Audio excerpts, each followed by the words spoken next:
Vamos falar sobre a NR7, o PCMSO, Programa de Controle Médico de Saúde Ocupacional.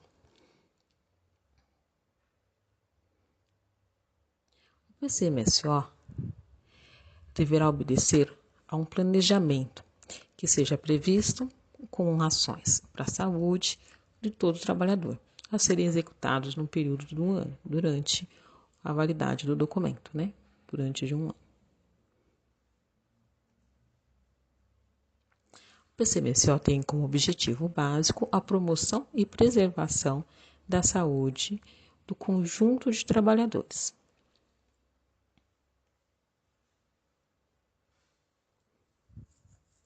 O PCMSO tem caráter preventivo, de rastrear, diagnosticar e precoce dos agravos da saúde relacionado ao trabalho, privilegia o instrumento clínico e epidemiológico,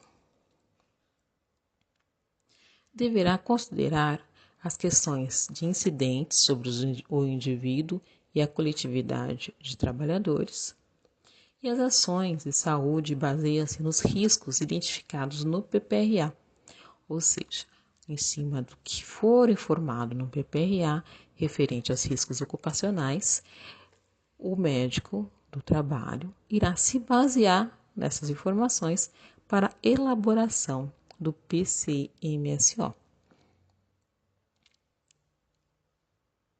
Ações de promoções de prevenção e detecção de agravos, exame médico ocupacional, programa de vacinação, programa de conservação auditiva, o programa respiratório, abordagem de Ler e Dort, abordagem dermatológica, campanhas de prevenção de DSTs, programas de controle de dependência de álcool ou drogas, programa de proteção radiológica, protocolo de controle de tuberculose, programa para doença de meningite, protocolo de acidentes em exposição a material biológico, protocolo de drogas antineoplásicas, avaliação de prevenção e cuidados cardiológicos e programa de retorno ao trabalho. O PCMSO deve incluir, entre outros, a realização obrigatória dos exames médicos admissionais, periódicos, demissionais, mudança de função, retorno ao trabalho, além dos exames de laboratório, os exames de audiometria, acuidade visual. Todos esses exames ele deverá ser definido, deverá estar descrito no PCMSO.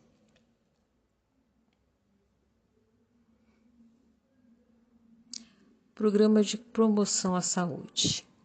Ele tem a abordagem de fatores de riscos referentes às patologias não ocupacionais, mas prevalecentes na população em geral, como hipertensão arterial, diabetes e outros.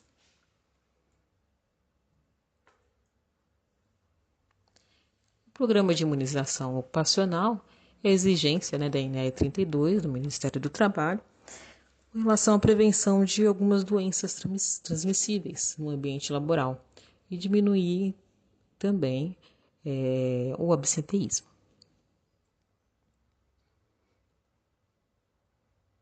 O programa de conservação auditiva, ele visa assegurar a saúde auditiva do trabalhador, exposto aos ruídos ou outros agentes nocivos, a participação no controle de medida de engenharia e processos administrativos, o controle audiométrico e o uso do EPI e a orientação e motivação para o uso do EPI.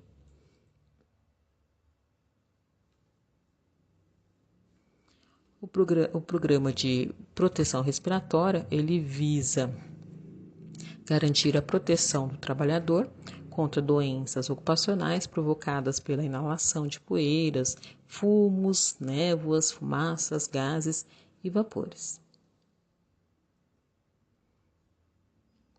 O adoecimento dos trabalhadores em sua relação ao trabalho. Então, os trabalhadores, eles compartilham perfis de adoecimento e morte da população em geral. em função da sua idade, gênero, grupo social, inserção em um grupo específico de risco. Além disso, o trabalhador pode adoecer também e, inclusive, morrer por causas relacionadas ao trabalho. Como, por exemplo, nós temos aqui a doença ocupacional. A doença ocupacional é aquela produzida ou desencadeada pelo exercício do trabalho e é peculiar em determinada atividade. A doença ocupacional, ela pode ser ou uma doença profissional ou uma doença do trabalho.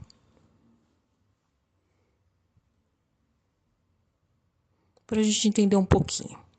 A doença profissional, ela tem no trabalho a sua causa única, eficiente por sua própria natureza. São doenças típicas de algumas atividades laborais, são causadas por fatores inerentes à atividade laboral. O trabalhador só adoece se exposto àquela condição e possui nexo causal presumido. Por exemplo, aqui nós temos quem trabalha com silicose, né? Quem trabalha com sílica, né? Ele pode ter silicose, que invariavelmente apresentará a silicose. Então, por conta da atividade dele, esse trabalho ele já faz ele tem um nexo causal. Ele já pode ser uma consequência da atividade, diferente da doença do trabalho. A doença do trabalho, ela não tem no trabalho a causa única ou exclusiva e são adquiridas em razões das condições especiais em que o trabalho é realizado. Então, por exemplo, a gente tem um funcionário que trabalha na área administrativa, e esse funcionário teve uma perda auditiva. Então, a não ser que o ambiente dele seja um ambiente ruidoso, a função dele administrativa não tem nexo causal com a perda auditiva. No caso das doenças do trabalho, portanto, é preciso provar o nexo causalidade. Então, é necessário que se prove que o funcionário teve essa perda auditiva por conta das condições do ambiente de trabalho. Há necessidade de identificar a relação entre a causa e o efeito. O trabalho não é a causa específica da doença, mas atua, com muitos casos, agravando-a. Então, de repente, o funcionário já tem uma perda auditiva causada por N motivos, E dependendo da atividade que ele executa, essa perda pode ser agravada por conta do ruído, Se o ambiente for um ambiente ruidoso, ele não usar o EPI adequado, esse problema dele, essa doença dele, pode ser agravada. Nós temos um exemplo aqui, doenças osteomusculares.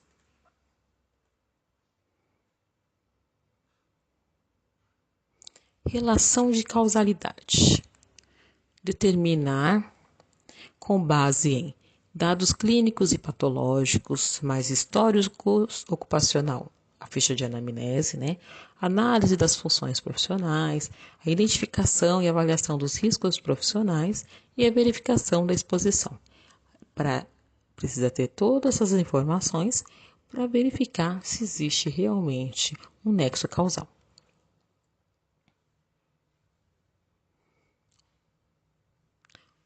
O PCMSO ele deverá conter o número e a natureza dos exames médicos realizados e discriminados por setor da empresa. Perfil dos empregados avaliados pelos exames médicos ocupacionais. A quantificação de acidente de trabalho e doença ocupacional, mesmo que não tenha havido afastamento com diagnóstico e identificação do setor de empresa. Essas informações deverão constar no relatório anual, que é um relatório feito próximo à conclusão, ao término da validade do PCMSO.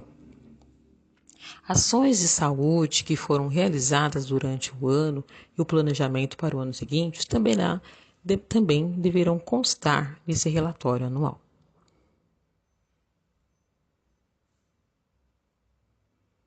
Para maiores informações, entre em contato conosco.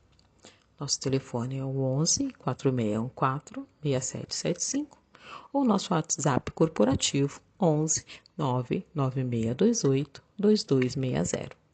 Entre também em contato conosco através do nosso e-mail comercial@acetramed.com.br. Aguardem os próximos vídeos. Obrigada.